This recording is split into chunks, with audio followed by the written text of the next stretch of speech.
Bienvenidos a Shitco Talks, el podcast de ciclismo en el que nos andamos sin rodeos.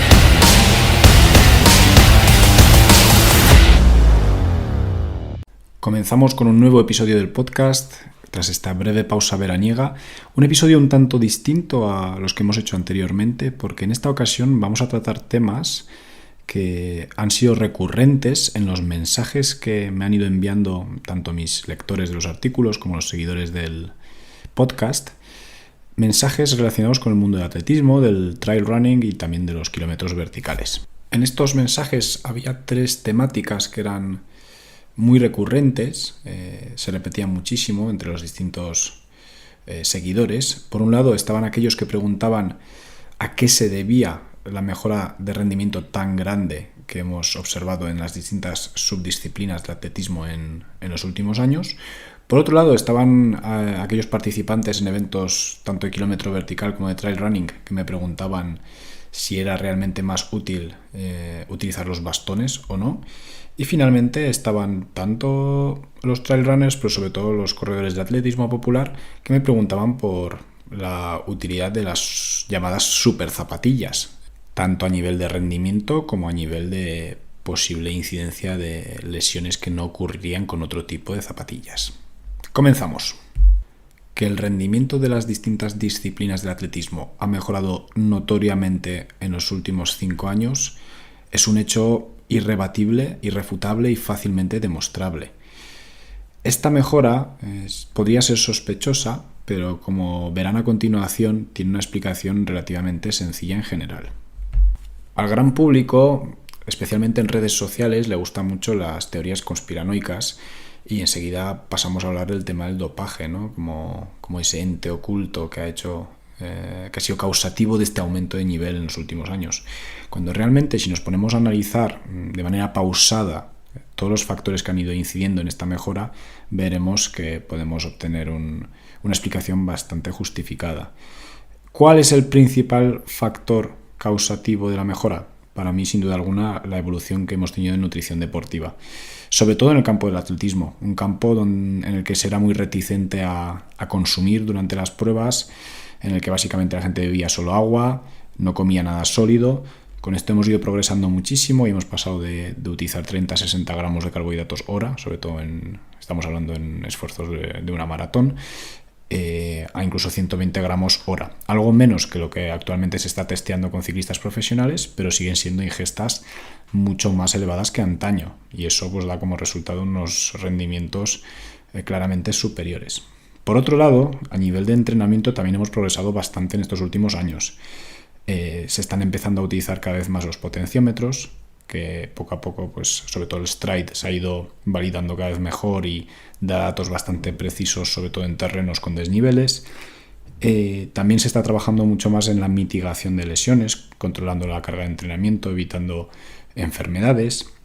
El trabajo de fuerza para los corredores ha mejorado notablemente en estos últimos años y finalmente se ha trasladado un poco del campo del ciclismo, todas las estancias en altitud y ese tipo de trabajo que también pues, afecta a la masa de la hemoglobina y por lo tanto al rendimiento en eventos sobre todo de ultradistancia. Ahora, claro, vendrá alguien y me dirá, pero el dopaje también existe y también pueden estar utilizando algo que no se ha utilizado hasta la fecha. Sí, eso es posible. Pero con el sistema que tenemos implementado actualmente es dudoso que, sobre todo a nivel profesional, se esté utilizando más dopaje, sobre todo el dopaje del que funciona, no estamos hablando de la modificación sanguínea, más que hace 20 años, ¿vale? Aquí sí que hay que distinguir entre los sujetos que están sujetos a un pasaporte biológico y sistema Adams y los sujetos que no están sujetos a este sistema. Si evidentemente no tienes un control mediante pasaporte biológico, doparte y tener éxito sin que te pillen es bastante sencillo. Y por otro lado, si estás sujeto a un pasaporte biológico, si sabes lo que estás haciendo y utilizas microdosis de EPO o transfusiones de volúmenes de sangre pequeños, también puedes salirte con la tuya, evidentemente asumiendo un cierto riesgo. ¿Qué quiero decir con todo esto? Pues que evidentemente en el atletismo el dopaje sigue existiendo, pero no es el factor explicativo de la mejora de rendimiento que hemos tenido en estos últimos años. Y el último factor, y casi diría que el más relevante, es tecnológico, y es la implementación progresiva de las llamadas super zapatillas. Ya lo comentaré al final del podcast, pero básicamente han permitido un salto de velocidad de carrera debido a cambios en la economía de carrera, pues que han permitido romper todas las marcas que se han ido rompiendo estos últimos años. La segunda pregunta recurrente estaba relacionada con el tema de los bastones, tanto en kilómetros verticales como en trail running. Gente que me preguntaba si era conveniente llevarlos a cuestas, si era conveniente correr sin ellos. Esto es una pregunta compleja, de respuesta múltiple, y para la cual tampoco tengo una respuesta concreta porque varía mucho en función del contexto. Yo lo que sí que puedo hacer es contar un poco lo que tenemos en base a ciencia formal, lo que tenemos en base a mi experiencia conmigo mismo y también mi experiencia con mis deportistas, ¿vale? En primer lugar, ciencia formal. Justo ahora, muy recientemente, ha salido un paper muy bueno de Nicola Giovanelli para el European Journal of Applied Physiology, en el que hicieron pues, un estudio con 15 trail runners, tanto en tapiz como en el campo, haciéndoles caminar a distintas intensidades con y sin bastones, ¿no? Y lo que se observó en este estudio es que utilizar bastones reducía las fuerzas medias del pie, yendo a alta intensidad en torno a un 5%, produciéndose una mejora del rendimiento de un 2 a 3%, sin un coste metabólico extra. Por lo tanto, podríamos decir que hay una respuesta positiva del uso de los bastones. Pero claro, esto lo tengo que contraponer con mi experiencia personal. Por ejemplo, yo cuando estuve preparando el récord del doble kilómetro vertical de Collarada, testé tanto en el tapiz del laboratorio como en el campo un poco qué es lo que se producía con los bastones y sin ellos. Y en ambos casos, tanto en el laboratorio como en el campo, observé que a pesar de que conseguía ir más rápido, esto se debía, concurría con un coste metabólico mucho más elevado. Tanto es así que no merecía la pena utilizar los bastones para irse poquito más rápido. Esto mismo me ha pasado en general también con los trail runners que he entrenado, y mi recomendación general, sobre todo en trail runners de alto nivel que consiguen ir corriendo en muchos tramos, es que no utilicen bastones en general. Pero como digo, depende mucho del terreno. No es lo mismo un kilómetro vertical muy inclinado en el que esencialmente vamos a caminar rápido toda la prueba, ahí se podría considerar, que una carrera que incorpore secciones largas de carrera donde efectivamente esos bastones van a ser un lastre, sobre todo si la organización de la carrera no nos permite desprendernos de ellos durante la misma, que es lo común. ¿Cuál es entonces mi conclusión al respecto de esta pregunta? No utilices bastones salvo que el contexto del terreno o tu nivel te vayan a hacer caminar muchísimo más tiempo que correr. En todas las demás coyunturas es preferible ir sin ellos y dedicarnos a correr. Tercera y última pregunta a tratar en el podcast de hoy: las famosas super zapatillas. Y con super zapatillas me refiero a estas zapatillas que tienen una placa de carbono en la entresuela, que en un origen se pensaba que era la placa de carbono per se la que producía esa mejora del rendimiento. Posteriormente se ha visto que no es exactamente la placa de carbono, sino que es todo el conjunto de los materiales elásticos que la rodean y la geometría de la zapatilla, porque incluso cuando se ha perforado la placa de carbono, la diferencia en la economía de carreras seguía existiendo. Y básicamente, ¿qué es lo que consigue este tipo de zapatilla? Pues modificar la biomecánica de carrera. Se observa una menor cadencia, un mayor tiempo de vuelo, cambios cinéticos y cinemáticos en el pie y un mayor pico de fuerzas reactivas con el suelo. La ciencia es rotunda en cuanto a los beneficios de este tipo de calzado. También basta decir con que todos los récords de 5.000 metros en adelante que se han batido en los últimos años se han batido con este tipo de zapatilla. Pero en cuanto a números crudos, se ha observado que mejoran la economía de carrera entre un 1 y un 2,5% en función de la referencia que busquemos.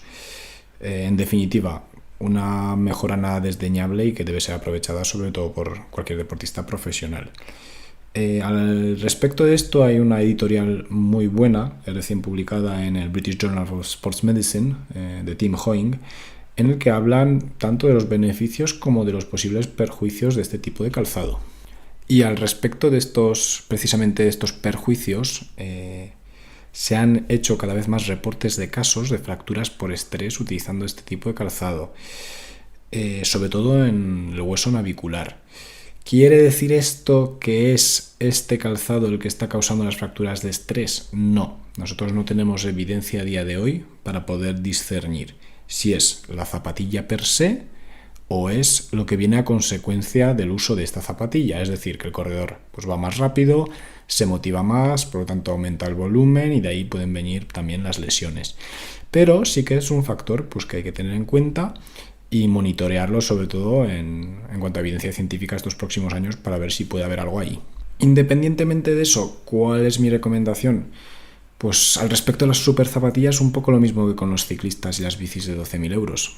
Salvo que no te suponga absolutamente nada a nivel económico, si estás en un nivel bajo / medio, tu prioridad ahora mismo no es adquirir ese tipo de calzado, como tampoco lo es adquirir una bicicleta de 12.000 euros, sino entrenar bien, descansar bien, alimentarte correctamente e ir buscando acercarte a tu límite. Y cuando te estés acercando progresivamente a ese punto de estancamiento, pues sí que puede ser interesante transicionar al menos para la competición y entrenamientos selectos a este tipo de calzado con placa de carbono.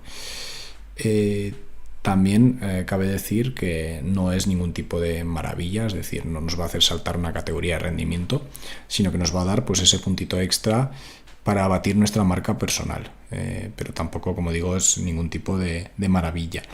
Y finalmente, en cuanto al tema de las lesiones, yo diría que hay que tener cierta precaución, aunque tampoco hay datos que indiquen que pueda ser algo terrorífico, pero bueno, es un material que lleva relativamente poco tiempo en el mercado y que, sobre todo en el corredor popular, pues habrá que ver qué consecuencias puede tener su uso a largo plazo. Precaución, sí. Evitar usarlas, tampoco, porque como digo, no creo que haya nada grave escondiéndose detrás de ellas. Por otro lado, hay gente del mundo del trail y del kilómetro vertical que me ha preguntado por este tipo de calzado, si se va a implementar próximamente también en sus disciplinas. Mi opinión es que sí, de hecho hay fabricantes que están trabajando en ello. Yo he estado corriendo con un prototipo de este tipo de zapatilla y la verdad es que pues mis sensaciones han sido bastante positivas. Creo que en los próximos años lo veremos implementado.